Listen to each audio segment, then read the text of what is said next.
안녕하세요. 저는 지극히 평범한 직장 생활을 하고 있는 여성입니다. 제가 평소에 이곳에 올라오는 이야기들을 듣는 걸 좋아해요. 정말 드라마 내용이 아니라 실제로 세상에 이런 일이 존재하는 건가 싶을 정도의 사연들이 참 많아요. 저도 항상 저런 의구심을 가지고 들었었는데 이번에 제가 저런 비슷한 일들을 직접 겪어보니 분명 이보다 더한 일도 존재할 수 있을 것이라는 생각이 많이 들었어요. 그래서 용기를 내어 여기에 올라오는 사연들만큼이나 다사다난했던 제 결혼 생활을 익명의 힘을 빌려 몇 자 적어 내려가 보려고 합니다. 저는 평균보다는 살짝 부유한 정도의 집안에서 태어나 다정한 부모님들 밑에서 이쁨을 독차지하며 부족함 없이 자란 외동딸이에요. 아무래도 두 분 다 대기업의 높은 자리에 계셨기 때문에 꽤나 많은 연봉에 매달 제때 들어오는 안정적인 월급을 받으며 제가 하고 싶다는 것은 다 하게 해주셨어요. 보통 하고 싶은 건 다 하고 자란 아이들이 나중에 이기적이고 자기밖에 모를 거라 생각하시는데 저희 부모님은 늘 예의를 중시하시는 분이라 저는 어릴 때부터 엄청난 예절 교육을 받고 자랐어요. 그래서인지 아직도 제 자신보다는 상대방을 먼저 배려하려고 노력해요. 학창 시절에 뭣도 모를 당시 다른 애들한테 호구 잡힐 때가 많았어요. 사실 지금도 별반 다를 것 없긴 하지만 학창 시절 때보단 덜 당하고 있는 편이죠. 저희 부모님은 정말 사이가 좋으셨어요. 몇십 년을 같이 산 현재도 여전히 연애 시절처럼 꽁냥꽁냥 하시면서 잘 살고 있어요. 두 분이서 그렇게 오래 사셨는데 싸운 모습을 단 한 번도 본 적이 없었어요.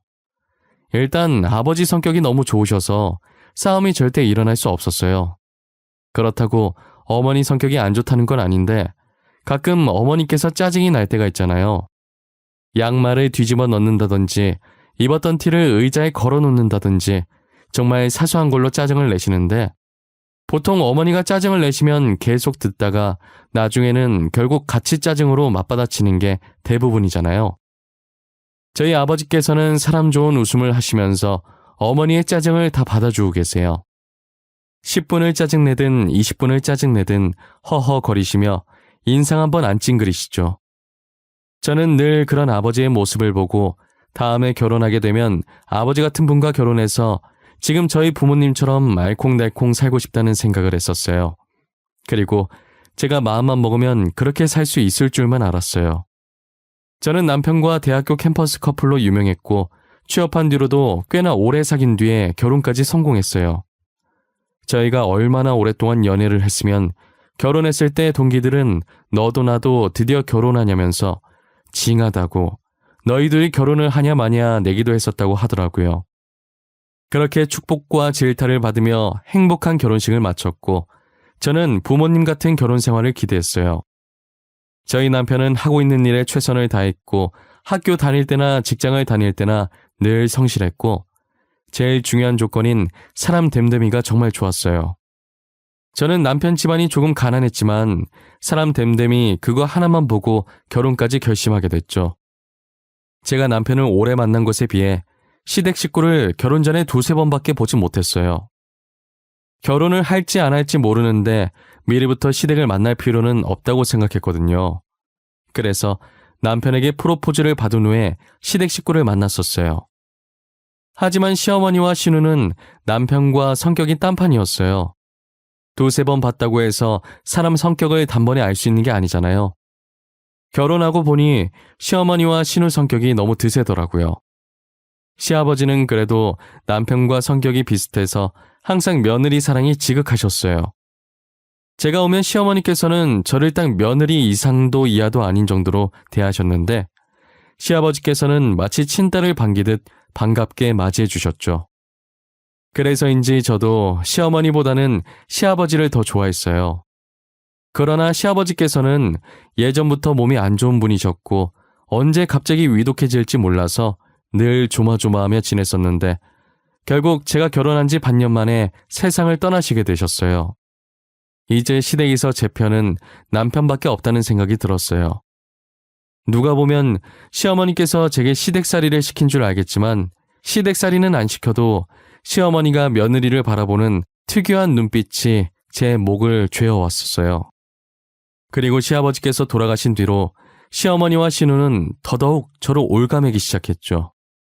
시댁 식구는 시집살이 대신 돈으로 사람을 피말리게 하셨어요.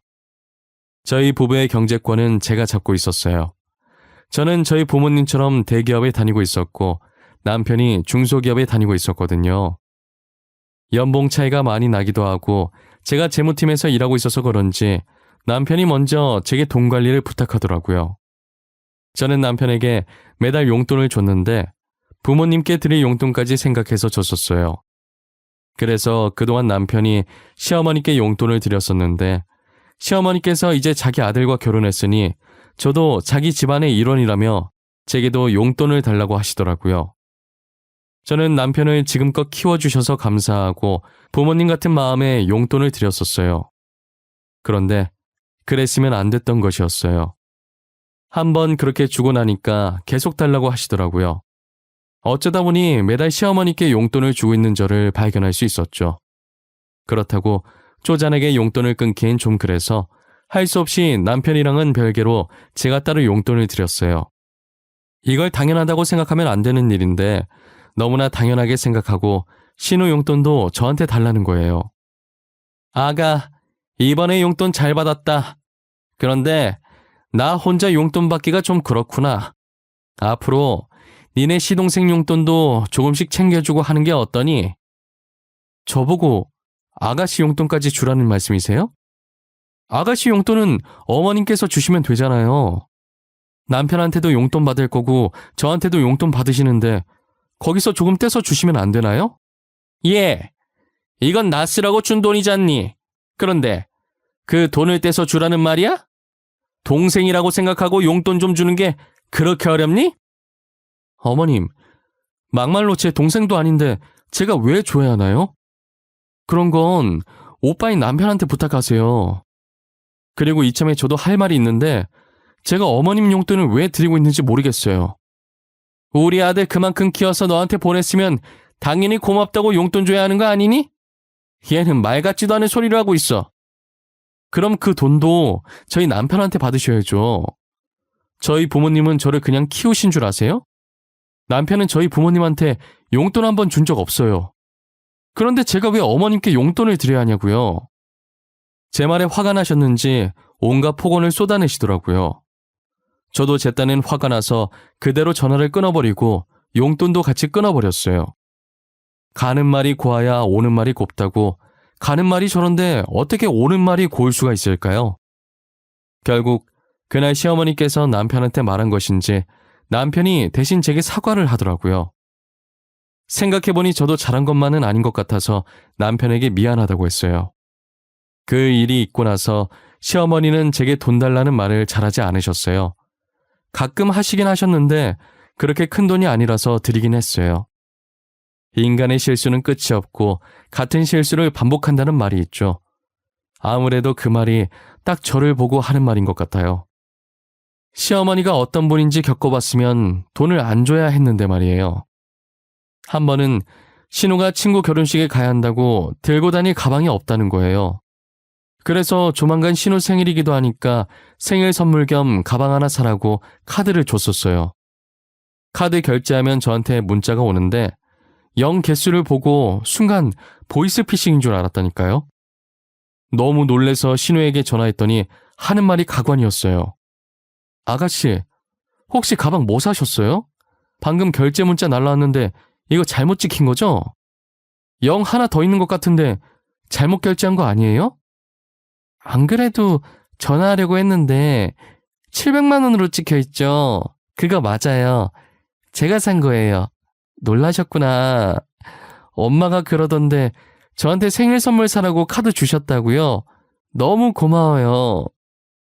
700만 원 찍힌 게 맞다고요? 아니, 70만 원도 아니고 700만 원은 심하잖아요. 뭐 하시는 거예요? 당장 취소하세요. 언니가 이 카드로 사고 싶은 거 다 사라고 하셨다면서요.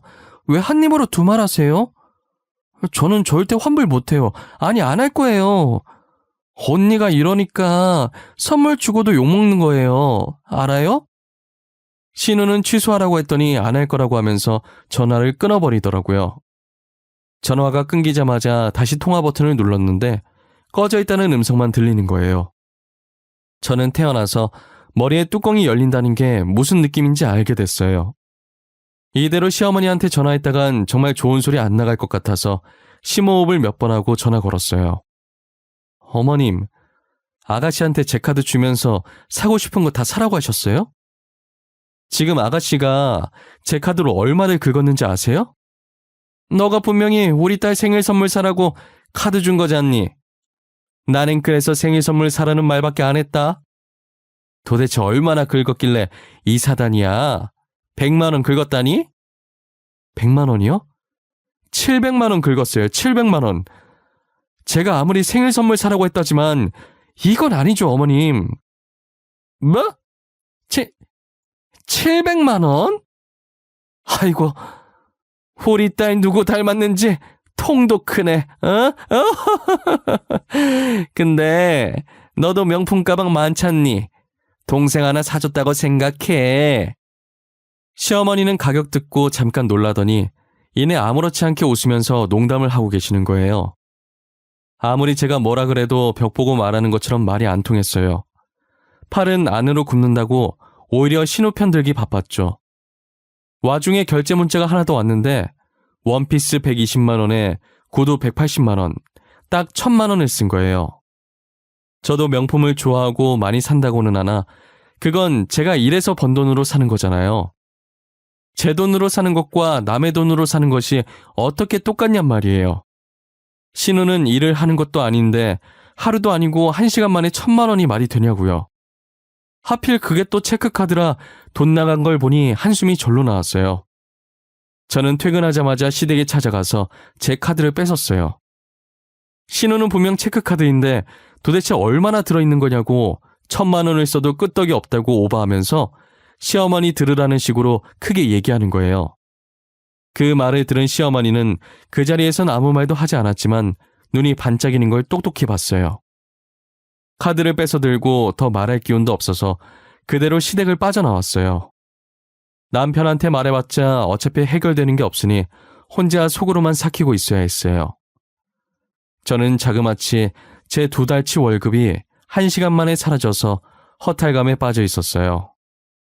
돈이라면 환장하는 시댁 식구인데 그걸 잊고 카드를 준 제 잘못도 있는 거죠. 하지만 그런 시댁 식구들보다 더 어마무시한 일이 저를 기다리고 있었어요. 요즘 시댁 때문에 스트레스 받아서 남편을 신경 쓸 겨를이 없었어요. 남편은 허튼 짓 안 하고 알아서 잘하는 사람이라 신경을 안 쓰게 된 것도 있었죠. 그런데 한 번은 제가 지방 출장이 잡혔다가 취소된 적이 있었어요. 평소 같으면 남편한테 취소됐다고 연락을 했었을 텐데 그날은 깜빡해버렸죠. 그래서 집에 와서 씻고 통화를 하려고 하는데 화장실에서 나오려는 순간 남편이 들어오는 소리가 들리더니 모르는 여자 목소리도 같이 들리는 거예요.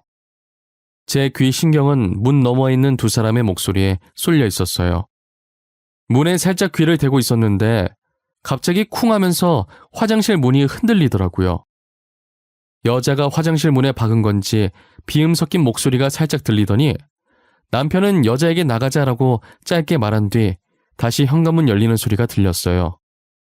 저는 지금 벌어진 이 상황이 뭔지 사태 파악이 안 되더라고요. 뭘 가지고 왔길래 현관 쪽에 머물렀나 했더니 남편이 아침에 안 들고 갔던 차키를 가지고 나갔더라고요. 누가 봐도 수상한 상황이고 누가 봐도 이상한 상상을 하게 만드는 상황인 거예요. 심장이 미친 듯이 뛰기 시작하면서 저게 무슨 수작인지 알아봐야겠다는 생각이 들었어요. 만약에 이게 진짜 남편이 외도하는 상황이라면 진짜 시댁 식구들 중에 제대로 된 인간은 없는 거죠. 저는 차라리 남편이 외도라도 해서 이참에 남편과 이혼을 하고 싶었어요. 그래서 제발 이 상황이 외도이길 바란다고 기도를 했죠. 이미 남편이 먼저 나갔기 때문에 뒤따라갈 순 없는 노릇이었고 남편이 돌아오면 어디로 갔는지 찍혀있을 블랙박스를 보기로 했어요. 저는 출장을 간 걸로 되어 있으니 간만에 자유시간이라고 생각하고 친구 집에 가서 놀았어요. 외도는 외도고 몇 년 만에 주어진 자유시간을 온전히 즐기기 위해 아무 생각도 하지 않았어요. 어차피 다음날이 주말이었어서 진짜 출장 간 척하기 위해서 저녁에 집에 들어갔어요. 아무 일 없었던 것처럼 남편을 대했고 간만에 둘이서 오붓하게 한잔하자고 남편을 꼬드겼죠. 남편이 술에 약해서 평소에도 저보다 술을 못 마셨어요. 그래서 일부러 술 취해서 골아 떨어졌을 때 블랙박스를 확인하려고 했죠. 안 그래도 오늘은 한잔하고 싶었다면서 흔쾌히 술을 마시자고 하더라고요. 그렇게 저녁을 먹으면서 한 잔씩 기울이게 됐어요. 아니나 다를까 남편은 금방 취해서 해롱해롱 거리더라고요. 혀가 꼬이는 걸 보니 조만간 골아 떨어지겠다는 생각을 했어요. 마지막으로 한 잔을 먹인 뒤 남편을 안방에 눕혔어요. 남편은 아직 안 자고 싶다고 눈에 힘을 주지만 그게 마음대로 되나요? 결국 술 기운에 못 이겨서 코까지 골며 골아 떨어졌죠. 저는 남편 핸드폰부터 봐야겠다는 생각이 들었어요. 식탁에 있던 남편 폰을 들고 지문인식으로 된 잠금을 풀기 위해 다시 남편에게 다가갔어요. 확실히 잠들었는지 확인하려고 남편을 여러 번 불렀지만 코 고는 소리만 돌아왔죠. 잠든 것을 확인하고 남편 손을 살짝 들어서 잠금을 풀었어요. 역시나 제일 먼저 카톡 메시지를 확인했어요. 최근 기록 중에 눈에 띄거나 수상해 보이는 저장명은 딱히 없었어요. 다 회사 사람처럼 보였는데 제일 마지막에 찍힌 대화 내용이 수상한 직원이 한 명 있었어요. 저는 주저없이 그 대화방을 눌러보았고 대화한 것들을 훑어보는 순간 입을 막았어요. 저장명만 봐서는 같은 회사 직원 같았는데 알고 보니 저희 대학교 후배였고 게다가 저와 결혼하기 전부터 그 후배와 바람을 피고 있었던 거예요.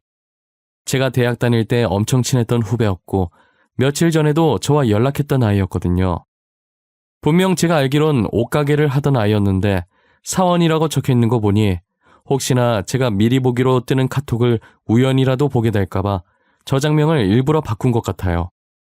외도가 맞아서 다행이긴 한데 상대가 저랑 친한 후배였다는 게 믿기지가 않았어요. 전혀 예상치도 못한 일이 벌어져서 어안이 벙벙했죠. 저는 카톡 내용을 다 저장해서 제 폰으로 옮겨놓고 제가 사용했다는 증거들을 다 없앴어요. 남편 사진첩에 들어가 보니 커플 사진도 꽤나 많길래 그것도 같이 옮겨놨어요. 그 다음 남편 차키를 챙겨서 지하 주차장으로 향했어요. 블랙박스에 새로운 메모리 카드를 꽂아놓고 기존에 있던 메모리 카드를 들고 올라왔어요. 작은 방에 있던 제 개인 노트북으로 메모리 카드에 들어있는 영상들을 확인했죠. 그리고 전날 둘이서 나갔던 시간을 돌려봤는데 차 타는 장면을 보니 후배가 확실했어요. 제가 정말 아꼈던 후배라 그런지 배신감이 2배로 들어서 저절로 이 말을 짚게 되더라고요. 저는 진절머리 나는 시댁에서 벗어나기만 하면 되는 거라 남편한테 이혼 소송하고 상간녀 소송은 생각도 안 하고 있었는데 배신감에 상간녀 소송도 같이 해야겠다는 생각이 들었어요. 그리고 이걸로는 모자랄 것 같아서 현장을 덮치기로 했죠. 블랙박스로 대화 내용 들어보니 자주 가던 곳인 듯 오늘도 호텔에 가자고 하더라고요. 어지르고 어설프게 치우면 들키니까 철두철미하게 호텔에서 애정 행각을 벌인 것 같았어요. 돈도 쥐뿔도 없으면서 꼴에 비싼 호텔에 들어가길래 기가 찼어요. 저는 그 호텔 이름을 메모장에 적고 포털 사이트에 검색해서 주소를 알아냈죠. 그리고 하루 연차를 써서 급하게 출장 잡혔다고 거짓말을 친 뒤 집을 비웠어요. 그런 다음 그들이 자주 왔었던 호텔에 먼저 도착해서 로비에 앉아 있었어요. 남편이 제 미끼를 문 것인지 멀리서 후배랑 팔짱을 끼면서 들어오는 게 보이더라고요. 비싼 호텔이라고 어찌나 멋진 척, 있는 척 다 하던지 진짜 꼴값이었어요. 저는 근처 카페에서 샀던 커피를 들고 그 둘 앞에 다가가서 실수인 척 커피를 쏟았어요. 그리곤 얼굴이 안 보이게 살짝 고개를 내리고 손으로 남편 와이셔츠에 묻은 커피를 털었어요. 어머, 어떡해. 죄송해요. 이걸 어쩌나? 비싼 옷 같은데. 제가 세탁비라도 드릴게요. 앞을 제대로 못 봤어요. 진짜 죄송해요. 지금 어딜 만져요? 남의 남자 함부로 만지지 마세요. 이게 얼마짜리 옷인지는 알고 이러세요? 진짜 이 아줌마 웃긴. 희진 언니? 안녕 수연아? 매번 통화만 했지 얼굴 보는 건 졸업하고 나서 처음인 것 같다. 그치? 옷 걱정하던데 이 옷 100만 원밖에 안 해. 괜찮아. 그리고 지금 남의 남자 만지고 있는 건 너 같은데? 아, 언니 그게요. 이거 오해예요. 제가 다리를 접질러서 제대로 못 걸어가지고 선배가 부축하고 계신 거였어요. 언니가 생각하는 그런 거 아니에요. 여보, 수연이 말이 맞아. 내가 부축하고 있었던 건데 당신이 오해하기 딱 좋네, 그치? 우리 진짜 당신이 생각하는 그렇고 그런 사이 아니다. 그래? 오해하기 딱 좋게 팔짱 끼고 다니고 오해하기 딱 좋게 호텔에 같이 들어온다? 그리고 방금 들어올 땐 수연이 되게 멀쩡하던데? 두 발로 엄청 잘 걷더라고. 오해 맞아? 제 말에 남편과 후배는 끼고 있던 팔짱을 서서히 풀고 아무 말도 못한 채 서서 우물쭈물 하더라고요. 저는 결국 화를 참지 못하고 살면서 처음으로 누군가에게 뺨을 때려봤어요. 먼저 남편 뺨을 내리쳤고 다음으로 후배 뺨을 내리치려는데 남편이 제 손목을 잡고 막더라고요. 그 모습을 보니 얼마나 가짠던지 정말 헛웃음밖에 안 나왔어요. 제 손목을 잡고 있던 남편의 손을 더럽다는 듯이 뿌리치고 세계의 사랑이라며 박수를 쳐줬죠. 손에 아직 커피가 많이 남아있길래 그대로 들어서 남편 머리 위로 부었어요. 그리고 그 종이컵을 한 손으로 구겨서 후배한테 던져버렸죠. 그래도 분이 안 풀려서 덧뿌릴 게 없나 찾아보는데 어쩜 준비성이 이렇게나 철저한지 가방에 먹다 남긴 포도주스가 있는 거예요. 며칠 동안 가방에 묵혀뒀던 건지는 모르겠지만 그 포도주스를 뿌릴 생각으로 뚜껑을 열려고 하자 후배가 무릎을 꿇더니 제 다리를 붙잡고 빌더라고요. 언니, 내가 미안해. 잘못했어. 당장 오빠랑 헤어질게. 그러니까 제발 그것만은 뿌리지 마. 이 옷 진짜 비싼 거란 말이야. 한정판이라 구할 수도 없어. 그리고 이거 어머님이 사주신... 아니, 그게 아니라... 어머님? 설마 내가 아는 그분 말하는 거니? 어머님도 둘 사이 알고 계신 거야? 그런데 얘는 그 옷보다도 못한 존재인가 봐. 얘 커피 맞을 땐 가만히 있더니 너네 진짜 웃긴다. 언니, 한 번만 봐줘. 나 진짜 다시는 오빠 안 만날게. 우리 만난 지도 얼마 안 됐어. 진짜야. 거짓말을 밥 먹듯이 하는구나. 둘이 외도하는 것도 알았는데 언제부터 만났는지도 모르겠어? 너넨 진짜 쓰레기만도 못해. 너네를 쓰레기랑 비교하려고 하니 쓰레기한테 너무 미안할 지경이야. 저는 주스 뚜껑을 열어서 천천히 후배 머리 위로 부었어요. 후배는 머리부터 차가운 주스가 느껴지자 울고불고 그만하라고 소리를 질렀죠. 결국 한 명은 커피, 한 명은 포도주스를 뒤집어 쓰고 난리도 아니었어요. 그 모습을 혼자 보기 아까웠는데 다행히 거기 호텔에 있던 모든 사람들과 같이 구경을 했어요. 야, 차키 내놔. 그거 우리 아빠가 해주신 거잖아. 넌 어차피 쥐꼬리 월급 받으면서 돈이 어디서 나서 이런 곳에 오고 이런 옷을 입고 다니냐? 꼭 이렇게까지 해야겠어? 당신 이런 사람 아니었잖아. 내가 당신한테 못했던 것도 아닌데 왜 그래? 마누라 두고 바람핀 주제에 뚫린 입이라고 하는 말이 고작 그거냐? 나한테 잘했으면 바람펴도 된다는 거야?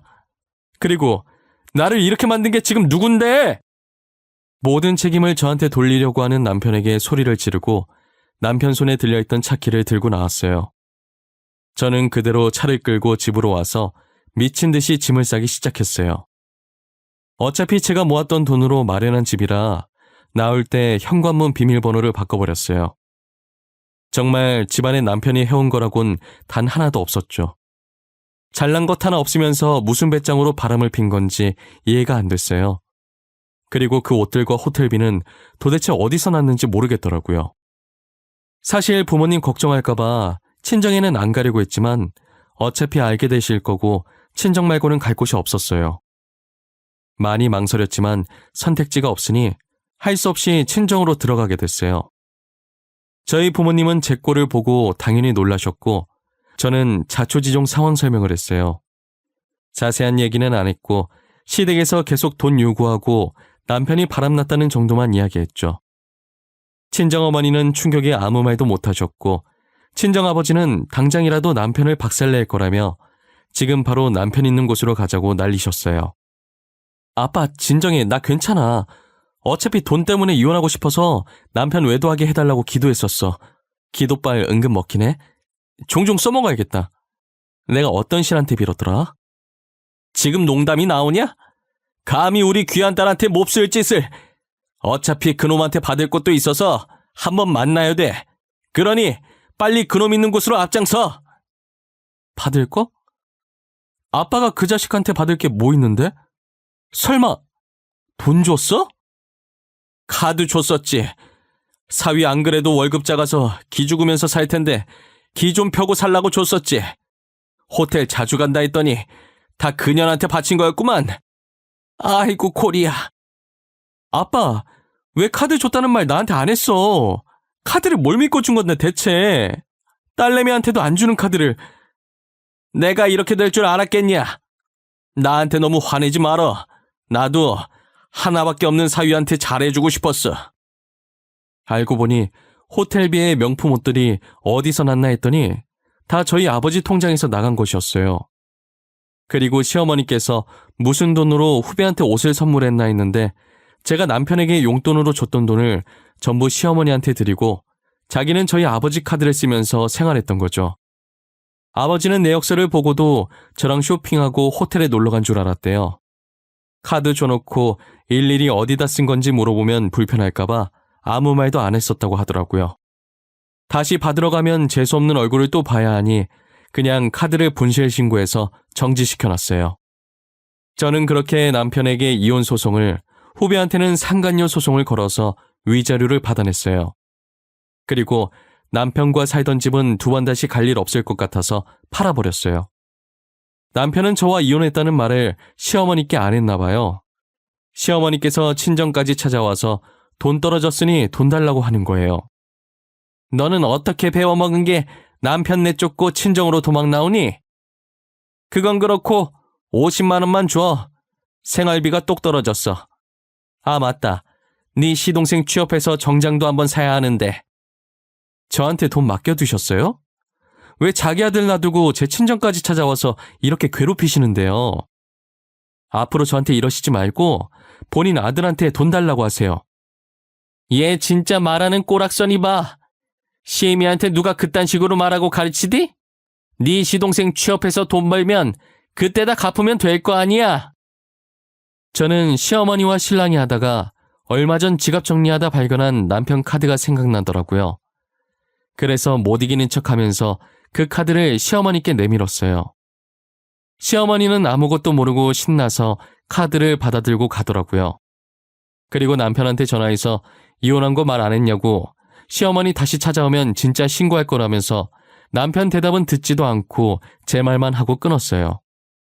그리고 얼마 뒤 제 핸드폰에서 불이 나기 시작하더라고요.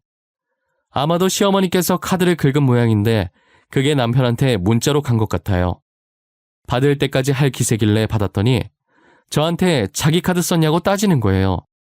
저는 천연덕스럽게 아까 시어머니가 카드 하나 가져가셨는데 아마 신호 정장 산 것 같다고 했죠. 그랬더니 정장이 무슨 300만 원이나 하냐고 난리를 치더라고요. 와중에 또 결제 문자 날라왔다고 하는데 진짜 저 혼자서 웃음 참느냐고 죽는 줄 알았어요. 남편은 저한테 위자료 준다고 빚까지 냈는데 거기에 카드비까지 더해지니 얼마나 밑을 노르시겠어요.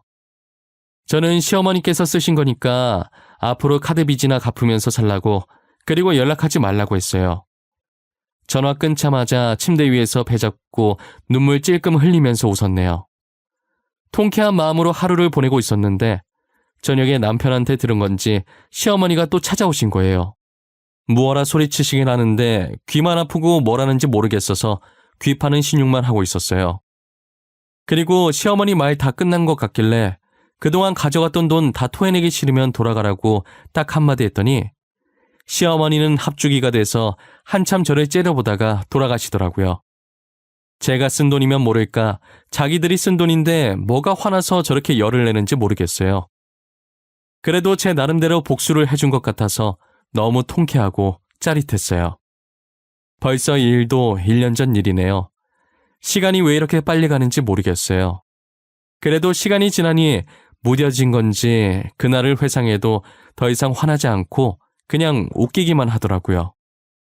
저는 아직도 전 남편이 카드 결제 문자 받고 절규하던 게 생각나요. 제가 이제껏 살면서 그렇게까지 웃어본 적이 없거든요. 지금은 저희 가족이 폰 번호도 바꾸고 이사까지 가서 전 남편이 어떻게 사는지 모르겠네요. 여전히 빚 갚으면서 잘 살고 있겠죠. 저는 다시 부모님 품에서 잘 살고 있어요. 그래도 전 남편 사이에 아이가 없어서 다행이지 아이까지 있었다면 정말 제 인생은 최악이었을 것 같아요. 여러분에게도 만약 저와 같은 일이 생기면 당하고만 있지 말고 되든 안 되든 일단 내질러서 더 큰 피해가 생기지 않게 미리 막을 수 있으셨으면 해요. 지금까지 저의 긴 사연 들어주셔서 감사합니다. 다들 건강하시고 행복한 일만 가득하시길 바랄게요.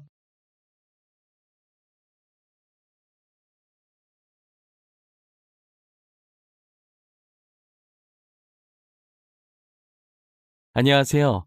저는 결혼이라는 지옥문을 열 뻔한 여자입니다. 제가 여기에 사연을 자주 듣는 편이어서 평소 결혼에 대한 생각이 정말 많았던 사람이에요. 여기 올라오는 사연들 중에 좋은 글도 많았지만 그만큼 안 좋은 글도 많아서 과연 결혼이라는 걸 꼭 해야 하는 걸까 싶은 생각을 정말 많이 했었어요. 저는 가정을 지킬 자신이 있었지만 저만 자신 있다고 해서 결혼 생활이 행복해지는 게 아니잖아요.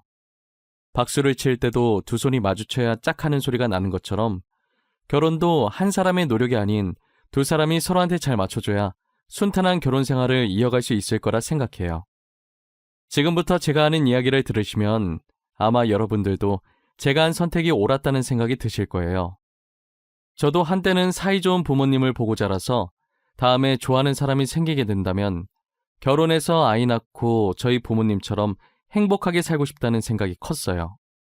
저희 부모님은 기쁜 일이 있든 슬픈 일이 있든 모든 감정을 같이 나누셨고 좋은 게 생기면 항상 두 분이서 같이 하셨었어요. 그렇게 오래 붙어 있어 놓고 아직도 좋냐고 하면 배시시 웃으면서 좋다고 하시죠. 하지만 인생을 살아오다 보니 많은 것을 알게 됐고 제가 부모님처럼 살고 싶다고 해서 무조건 부모님처럼 살 수가 없다는 걸 깨닫게 되었어요. 그러다 보니 결혼에 대한 진지한 생각을 해보게 됐고 어쩌면 안 하는 게 더 나을 거라는 생각도 들었어요. 제가 심각하게 고민하고 있던 와중에 친구가 대뜸 남자 소개 안 받을 거냐고 묻는 거예요. 지소라, 너 남자 소개 안 받을래? 진짜 괜찮은 오빠 한 명 있거든. 사업해서 돈도 잘 벌어. 그 오빠가 내 SNS 타고 네 계정 있는 사진 봤나 봐.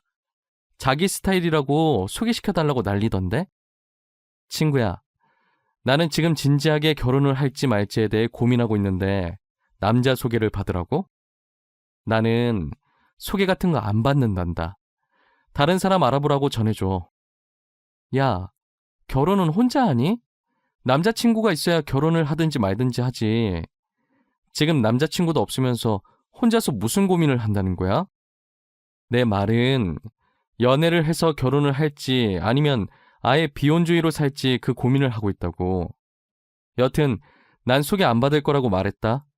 우리 중에 아직 남자친구 없는 애 있잖아. 걔 소개해줘. 아니, 이 오빠가 너 소개시켜달라고 했다는데 무슨 다른 애를 소개해달래. 너 진짜 안 받아? 사업해서 돈 잘 번다니까. 놓치기엔 진짜 아까운데. 그렇게 아까우면 네가 가지든가요. 생각해보니까 너도 남자친구 없잖아. 그리고 나는 이렇게 어색하게 소개받는 것보다 자연스러운 만남을 좋아해. 저는 친구에게 자연스러운 만남을 좋아한다고 남자 소개해준다는 걸 거절했어요. 그리고 2달 뒤 친구는 자신의 생일 파티에 몰래 그 남자를 부른 거예요. 친구가 전화로 소개받을 건지만 물어봐서 저는 남자의 이름이나 얼굴 아무것도 모르는 상태였죠. 남자는 SNS에서 봤던 제 얼굴을 기억하고 있었고 우연히 그곳에서 만난 척 제게 말을 걸려고 저한테 살짝 물을 쏟고 미안하다면서 자연스럽게 말을 걸기 시작했어요. 너무 자연스러워서 저도 모르게 남자의 말에 다 답해주고 있더라고요. 지금 생각해보면 한두 번 해본 솜씨가 아닌 것 같아요. 그때 알았더라면 이런 황당한 일을 안 겪었을 텐데 말이에요. 사업하는 사람이라 그런지 말을 어찌나 잘하던지 그 남자의 말솜씨에 제가 넘어간 것 같아요. 어느새 정신 차려보니 제가 그 남자와 사귀고 있더라니까요. 사귀게 된 날 제 친구가 말하길 제가 자연스러운 만남 추구한다고 거절하니까 자연스럽게 만나게 친구 생일 파티에 자기 좀 소개시켜달라고 했었다더라고요. 솔직히 의도적으로 접근한 게 마음에 안 들어서 그때 정이 살짝 떨어질 뻔했는데 그래도 막상 만나보니 괜찮은 남자 같길래 계속 잘 만나고 있었어요. 아무래도 남자친구가 사업을 해서 그런지 말솜씨도 말솜씨인데 사람을 어떻게 해야 자기 입맛에 잘 다룰 수 있는지를 아는 것 같았어요. 제가 조금이라도 화날 조짐이 보이면 빈틈새로 잘 피해가더라니까요. 그렇게 저희는 1년 정도 만남을 계속 이어갔어요. 저희 부모님이 제가 남자친구를 만나고 있다는 걸 알게 되면 당장이라도 만나게 해달라고 조르기 뻔해서 괜히 피곤해질까봐 남자친구 있다는 사실을 알리지 않았어요. 하지만 저는 남자친구의 어머님을 몇 번 뵌 적이 있긴 해요. 남자친구가 이제껏 여자친구라고 소개시켜준 적이 없어서 처음 저를 보시곤 엄청 반가워하시더라고요. 이렇게까지 환대받을 거라는 걸 상상도 못했었는데 어머님께서 먼저 반가워하시니 저도 덩달아 기분이 좋아서 애교도 많이 부렸던 것 같아요. 그 뒤로 어머님께서는 저를 자주 집으로 불러들이셨어요. 남자친구 생일엔 물론이고 어머님, 아버님 생신 때도 저를 불러주셨어요. 처음엔 생신 때도 저를 불러주실 만큼 이뻐해 주시는 것 같아서 은근 기분이 좋았어요. 그리고 상 차리는 거 도와달라고 할 때도 엄연히 제가 손님 입장이라 당황스럽긴 했지만 저를 이뻐해 주시니 저도 어머님, 아버님께 잘 보이고 싶어서 하라는 대로 다 했었죠. 그런데 정도가 점점 지나치기 시작하면서 저를 아예 며느리 대하듯 하시는 거예요. 어느샌가부터 저를 부르는 호칭도 제 이름에서 며느리, 우리 며느리로 바뀌어 있었죠. 어디서부터 잘못된 건지도 모르겠고 이미 되돌리기엔 늦은 것 같았어요. 게다가 자기네들 가족 행사에도 저를 부르셔서 며느리라고 소개하는데 이게 맞나 싶었어요. 그러다 보니 점점 남자친구네 가기가 부담스러워지기 시작하더라고요. 이미 그들의 친척들 사이에선 제가 며느리로 되어 있었고 언제 결혼한 거냐면서 묻기 시작했죠. 매번 그럴 때마다 제게 멋쩍은 듯이 웃으면서 아직 결혼 안 했다고 해명하기 바빴어요. 네가 권희 집사람이라고? 난 청첩장도 못 받은 것 같은데 언제 결혼했대? 설마 니네 둘이 사고쳐서 혼인신고만 한 거야? 사고치다니 아니에요. 절대 그런 거 아니에요. 저희 아직 결혼 안 했어요. 저는 권희 오빠 여자친구예요, 여자친구. 결혼도 안 했는데 권희 애미가 그 짝을 며느리라고 소개한다고? 아, 이제 조금 있으면 결혼을 할 건가 보네. 아니요, 그런 것도 아니고 아직 저희 날짜도 안 잡고 상견례도 안 했어요. 그냥 저를 며느리처럼 이뻐하셔서 그런 것 같아요. 진짜 한두 번도 아니고 어머님께서 일 벌려놓고 제가 왜 수습을 하고 있어야 하는지 모르겠어요. 저는 이미 그들 사이에서 사고쳐서 혼인신고만 하고 사는 사람이 됐고 결혼식을 하든 안 하든 며느리가 됐으면 친척들한테 인사를 올려야 하는데 인사 안 올린 싸가지 없는 사람으로 되어 있었죠. 제가 아무리 해명을 하고 다녀도 그들 사이에서 제 해명은 알 바도 아니었어요. 그리고 저를 친척들에게 소개하는 만큼 어머님께서 결혼을 언급하는 횟수도 같이 많아지셨어요. 늘 제게 결혼 얘기를 할 때 남자친구의 사업을 들먹이셨죠. 남자친구는 여자든 남자든 모두가 입을 수 있는 옷 사업을 하는데 협찬을 해준 건지는 모르겠지만 인플루언서가 몇 번 입기도 하고 SNS 유명 인사 사이에서는 꽤나 유명한가 보더라고요. 그래서 남자친구가 사업을 하는 것에 대해 엄청 유세를 떠셨어요. 아가, 너네 만난 지 이제 2년 다 되어 간다고 하던데 슬슬 결혼할 때 안 됐니? 우리 아들 지금 옷 장사도 잘 되고 돈 엄청 끌어모으고 있는데 누가 채가기 전에 해야지, 안 그래? 어머님, 저희는 아직 결혼 생각이 없어요. 지금 이대로도 충분히 좋아요. 결혼하면 하루 종일 붙어서 싸우기밖에 더 하겠어요? 원래 부부가 싸우고 화해하면서 정들고 하는 거지. 친구끼리도 싸우는데 뭐. 그리고 우리 아들은 결혼 생각이 있는 눈치던데 너는 아닌가 보다. 오빠랑 결혼 생각이 아예 없는 건 아니지만 아무래도 결혼하면 평생 같이 해야 하는데 신중하게 결정하는 게 좋죠. 그리고 저는 아직 연애를 조금 더 하고 싶어요. 그러니? 그래도 결혼할 생각이 아예 없는 건 아니라는 거 보면 결혼할 거라는 말인데, 그럼 하고 있는 일 그만두고 지금부터 우리 가게에서 일 배워. 갑자기 그게 무슨 말이에요? 잘 다니고 있는 회사를 왜 갑자기 그만둬요? 저는 지금 하고 있는 일도 좋아요, 어머님. 너도 이제 우리 집안 사람인데 내 가게에 너한테 주려고 그래. 너 우리 아들이랑 헤어질 거 아니잖아. 그럼 일 배우는 것도 나쁘지 않지. 저 말을 듣고 처음에는 무슨 논리인가 싶어서 황당해했는데 당장 결혼할 생각도 없었고 그렇다고 남자친구와도 헤어질 생각이 없었기 때문에 저는 어머님께서 하라는 대로 했어요. 정말 어머님 말씀대로 제가 남자친구와 결혼을 할 수도 있는 거고 그리고 일 배워놓는다고 해서 나쁠 건 없으니까 이것도 다 경험이라고 생각하고 어머님 가게에서 일을 배우기 시작했어요. 저는 엄청 대단한 가게인 줄 알았는데 조그만 맥주집이었어요. 손님이 그렇게 많은 것도 아니고 심지어 그 손님들마저도 죄다 돈 안 되는 손님들 뿐이었죠. 처음엔 제가 일한 첫날만 손님이 없는 거겠지 했는데 매출표를 보니 그냥 없는 것이었어요. 게다가 값싼 안주 하나에 맥주 하나 시키고 하루 종일 죽치면서 떠드는 손님들이 태반이었어요. 이런 사람들밖에 없는데 계속 가게를 운영할 수 있는지가 의문이었어요. 일을 배우다 보니 점차 어머님께서 저한테 가게를 맡기시고 본인은 친구랑 놀러 다니시더라고요. 점차 자신이 친구들과 놀러 다니고 싶어서 일부러 저를 여기에 붙잡아둔 것 같은 기분이 들었어요. 그리고 자기는 놀러 다닐 돈이 있으면서 저한테는 제대로 된 월급도 주시지 않으셨죠. 제 표정이 좋지 않다 싶으면 저를 살살 달래려고 남자친구와 결혼만 하면 이 가게와 이 가게에서 벌어들이는 돈이 다 제 거라는 듯이 말하고 넘기더라고요. 저는 콩깍지가 무서운 것이라는 걸 이때 알았어요. 제가 어머님 가게가 탐나서 계속 붙어있던 게 아니에요. 솔직히 손님들이 넘쳐나는 것도 아니고 저렇게 벌이도 안 되는 가게가 왜 탐나겠어요? 평소 막장 드라마와 여기에 올라오는 사연들을 읽으며 결혼을 망설였던 저였건만 그 콩깍지 하나 때문에 그런 수모를 받으면서도 저는 남자친구가 좋아서 헤어지지 않고 버텼어요. 지금까지 어머님 가게가 남자친구가 벌어오는 돈으로 유지되고 있는 거거든요.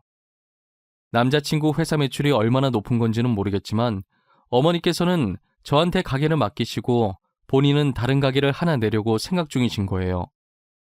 지금 있는 어머님 가게도 그닥 썩 잘 되는 건 아니었는데 거기에 또 가게를 낸다고 하니 이쯤 되니까 남자친구 회사 매출이 너무 궁금해지더라고요.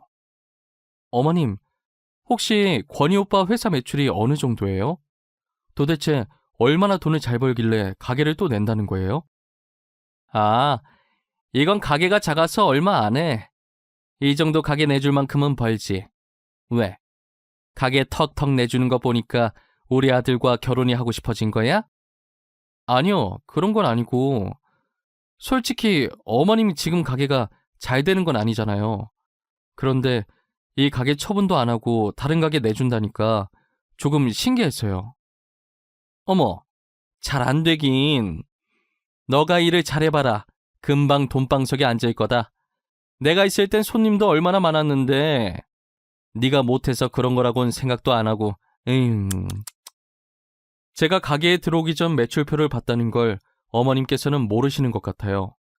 일 가르쳐 주시던 첫날 모니터에 떡하니 1년 매출표 띄워놓으셨던데 기억도 못하시는 눈치더라고요.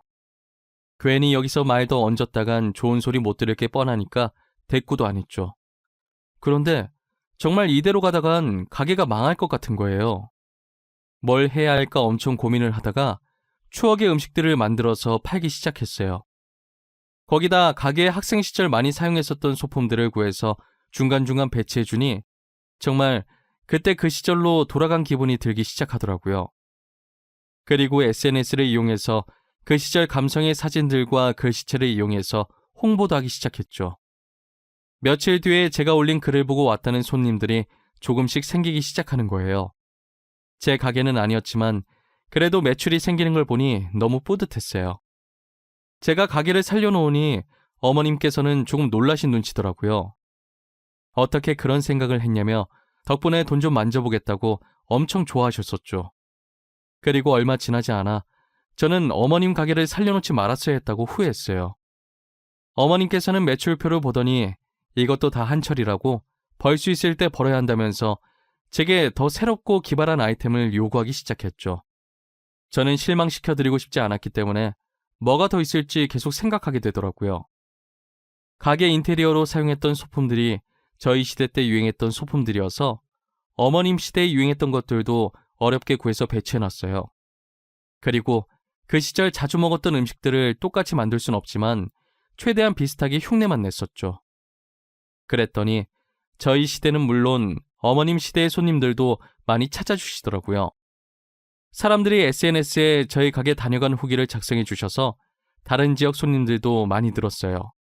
그리고 저희와 비슷한 느낌의 가게들도 많이 생겨나기 시작했어요. 어머님은 지금 가게와 완전히 다른 가게 낼 거라고 난리시더니 지금 가게가 잘 되자 언제 그랬냐는 듯이 다른 가게 얘기가 쏙 들어갔더라고요. 어머님이 가끔 가게에 오시긴 하시는데 일을 도와주려고 오신 게 아니라 훈수를 두려고 오신 거예요.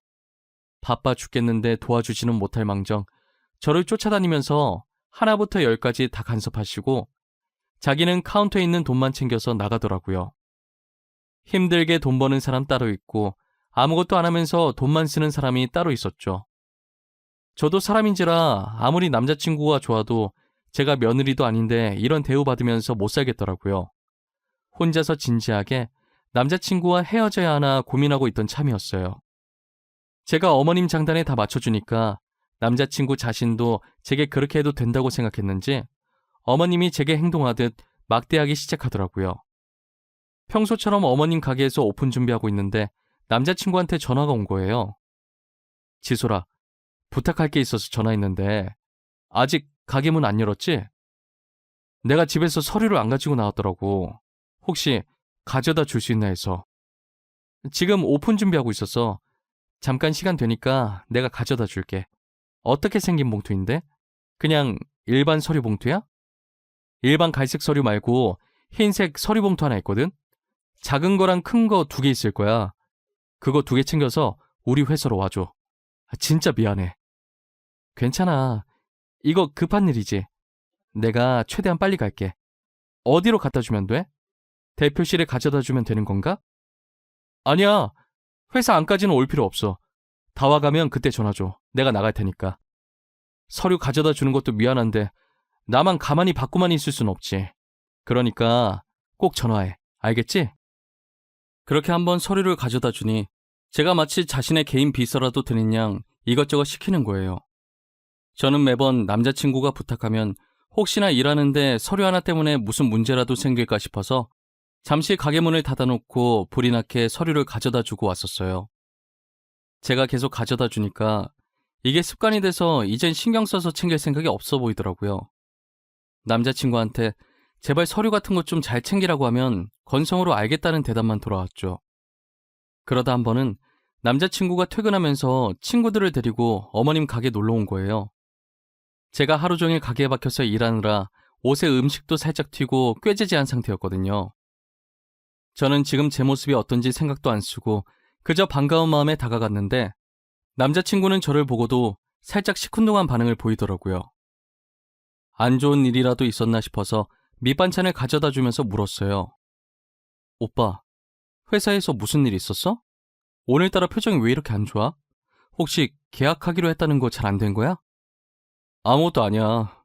별일 없었어. 미안한데 나 물 좀 가져다 줄래? 메뉴는 천천히 골라도 되지. 메뉴판은 어디 있어? 내가 물 금방 가져다 줄게. 그리고 메뉴판은 여기 있어. 메뉴 정하면 벨 누르면 돼. 다른 거 더 필요한 건 없지? 남자친구가 목소리도 다운되어 있었는데 진짜 무슨 일 있는 건지 엄청 걱정되더라고요. 저는 다른 테이블에 호출이 있어서 갔는데 두 귀는 온통 남자친구 테이블 쪽에 집중되어 있었어요. 제가 그 테이블을 떠나자마자 남자친구의 친구가 저에 대해서 물었는데 남자친구는 어이없는 답변을 하더라고요. 코나, 저분 너랑 되게 친해 보인다. 원래 아는 사이야? 어머님 가게 자주 와서 친해진 건가? 아, 혹시 몇 년째 사귀고 있다는 여자친구? 에이, 설마. 저 사람 그냥 알바생이고 여기서 알바한 지 오래돼서 친해진 것뿐이야. 그리고 나 저런 스타일 안 좋아해, 임마. 네가 제일 잘하잖아, 내 성격. 하긴 너 깔끔한 거 좋아하지? 더러운 거 질색이라고 근처도 안 가잖아. 그래도 자기 엄마 가게 맡아주는 사람이라고 친하게 지내줬네. 이미지 하나는 더럽게 챙겨요. 더러워서 싫다고 티내서 우리 엄마한테 좋을 게 뭐 있냐? 갑자기 그만둔다고 하면 골치 아파. 야, 됐고 뭐 먹을지나 정해. 아까 정했어도 벌써 정했겠다. 친구한테 저를 그저 어머님 가게에서 일하고 있는 알바생으로 소개를 하더라고요. 기껏 자기 어머니 가게 살려줬더니 어떻게 저한테 이럴 수 있나 싶었어요. 지금껏 무얼 위해서 이렇게 음식까지 옷에 튀어가면서 열심히 했나 싶은 생각이 들더라고요. 누구는 음식 묻히고 더러운 게 좋아서 잘 다니던 회사도 그만두고 이러고 있냔 말이에요. 제가 그동안 남자친구의 성격을 잠깐 잊고 지냈던 것 같아요. 남자친구는 사업한다고 남들에게 보여진 자신의 이미지를 엄청 챙기는 사람이었거든요. 언제 어디서 아는 사람 만날지 모른다고 항상 제 옷차림을 단속했었어요. 그렇게 이미지 챙기는 사람이 여자친구가 이러고 있는 거 뻔히 알면서 여긴 왜 왔나 싶어요. 가게도 제 가게도 아닌데 어떻게 되든 알바도 아니고 당장 앞치마 벗고 나가고 싶은 심정이었어요. 그래도 다른 손님들은 죄가 없으니까 오늘까지만 하고 남자친구랑 헤어질 생각을 하고 있었죠. 남자친구가 메뉴를 정한다고 저를 부르는데 저기요 이러더라고요. 순간 욱해서 들고 있던 행주를 패대기 치고 남자친구가 있는 테이블로 갔어요. 아무렇지 않게 저를 철저히 알바상 취급을 하면서 주문하는데 제 손이 부들부들 떨렸죠. 오늘만 참자. 오늘만 참으면 이제 이 집안이랑은 끝이다 하고 있는 와중에 눈치 없는 남자친구의 친구가 또 제 얘기를 하기 시작하더라고요. 도대체 나이가 몇 살이길래 아직도 번번한 직장 없이 여기서 알바를 하냐면서 여기가 회사 다니는 것보다 시급 세서 붙어있는 거냐면서 비아냥거리는 거예요. 저는 솔직히 자신의 친구가 저를 웃음거리로 만들면 그만하라고 막아줄 줄 알았거든요. 그런데 남자친구는 막을 생각은커녕 웃으면서 친구 말에 맞받아치고 있더라고요. 저도 그 소리를 듣고 있으면서 슬슬 화가 머리끝까지 올라오기 시작했어요. 당사자 앞에서 저렇게 행동하는 건 그냥 저더러 대놓고 들으라고 하는 짓 아니겠어요? 도대체 제가 뭐 때문에 저런 소리를 듣고 있어야 하는지 모르겠더라고요. 잘 다니고 있던 회사도 억지로 그만두게 만든 게 자기 어머니고 다 죽어가는 가게 맡겨놓고 나 몰라라 한 것도 자기 어머니인데 제가 뭘 그렇게 잘못했나요? 그저 남자친구를 좋아하는 마음에 잘 보이고 싶어서 시키는 대로 했고 가게도 살려놨는데 그게 그렇게 잘못한 건가 싶은 생각이 들었어요. 저는 도저히 못 참겠어서 냉장고에 있는 술을 꺼내서 남자친구 테이블로 갔어요. 그리고 술병을 까서 그대로 남자친구 머리 위에 부어버렸죠. 하나 가지고는 성이 안 차서 테이블에 있던 새 술을 또 까서 부었어요. 주변에서 다들 소리 지르고 휴대폰 들어서 찍고 있고 앞에 있던 남자친구의 친구는 놀라서 아무 말도 못하고 입을 벌린 채 떨어지고 있는 술만 쳐다봤어요. 너 지금 이게 뭐하는 짓이야? 미쳤어? 너 미쳤냐고? 그만해. 야, 너 그만 못해? 도대체 왜 이래? 요즘 술값 비싼 거 알지? 너한테 뿌리기도 아까운 술이야. 왜 그러냐고? 그걸 지금 몰라서 물어? 야, 김권. 넌 내가 그렇게 창피했니? 내가 네 여자친구인 게 창피해? 창피해. 너 이러고 있는 꼴 누구한테 소개하기 창피하다고. 그래서 알바생이라고 했다. 왜? 그러면 안 돼? 누구는 좋아서 이 일하니? 어머님께서 하라고 난리를 치시는 통에 회사 그만두고 한 거잖아. 어머님이 나 몰라라 한 가게 내가 살렸어. 더 이상은 못 참아. 결혼도 안 했는데 며느리 짓 하는 거 이제 지겨워. 야, 네가 좋아서 한 거 맞잖아. 왜 이제 와서 난리야? 엄마가 결혼하면 가게 너 준다고 하니까 가게 받으려고 신나서 한 거잖아. 내가 좋아서 한 거라고? 야, 가지고 있어봤자 빚만 쌓일 가게를 누가 감사하다고 넙죽받냐? 나는 너 하나만 보고 버텼어. 너 때문에 가게 살려보겠다고 아둥바둥거렸다고. 내가 언제 너보고 아둥바둥거리라고 했어? 아니잖아. 내 탓하지 마. 그리고 여기서 일하면서 월급도 받았을 거 아니야. 그럼 됐지, 안 그래? 월급? 너 말 잘했다. 내가 또 월급에 할 말이 많거든. 니네 엄마 맨날 나한테 가게 맡기고 가게에 있는 돈 다 가져가면서 나한테 월급 제대로 준 적 단 한 번도 없어. 그건 알고 있니? 저는 남자친구가 어떻게든 제 탓으로 넘기려고 하길래 이제껏 참아왔던 것들을 다 토해냈어요. 남자친구는 제가 한 말에 어떻게든 맞받아치려고 입을 쉬지 않고 놀리는 거예요. 어차피 CCTV 있어서 매일 내가 출근했다는 거 찍혀있을 것이고 통장에 찍힌 입금 내역 가져가서 월급 제대로 안 준 거 노동청에 고발해버릴 거라고 하니 입을 닫아버리더라고요. 남아있던 정도 다 떨어져서 이제 그만 만나자고 다시는 연락하지 말라고 했죠. 저는 더 이상 남자친구에게 미련이 없었기 때문에 어떻게 살든 관심이 없었어요.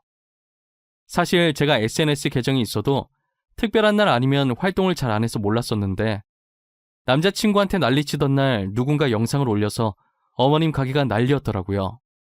게다가 사람들끼리 말이 전해지면서 점점 사실이 아닌 이야기도 사실처럼 떠돌고 다니는 거예요. 물론 남자친구네가 나쁜 쪽으로 몰리고 있었던지라 제가 피해볼 건 없으니 잠자코 보고만 있었어요.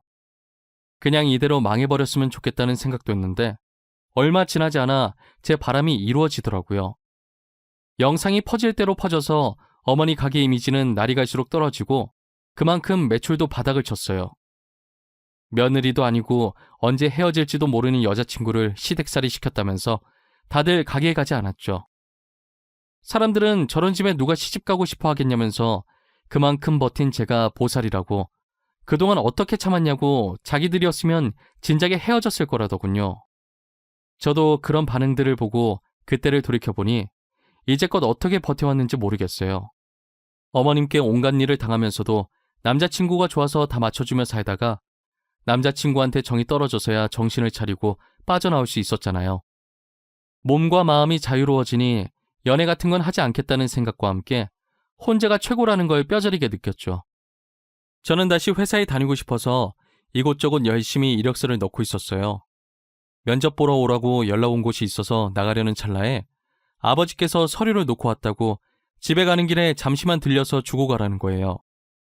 그래서 저는 서류를 챙기고 면접을 본 뒤 바로 아버지 회사로 향했어요. 회사에 도착해서 아버지께서 내려오길 기다리고 있었는데 로비 쪽이 시끄럽더라고요. 무슨 일인지는 모르겠지만 굉장히 급해 보였고 로비 직원에게 회장님을 만나게 해달라고 난리였죠.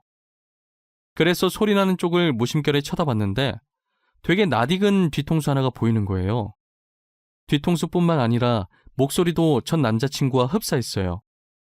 가까이 가보려다가 직원들이 아버지께 인사하는 소리에 다시 몸을 아버지 쪽으로 틀었어요.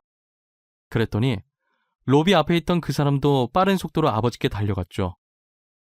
제가 아버지 옆쪽으로 가서 조심스럽게 남자를 봤는데 전 남자친구가 맞는 거예요.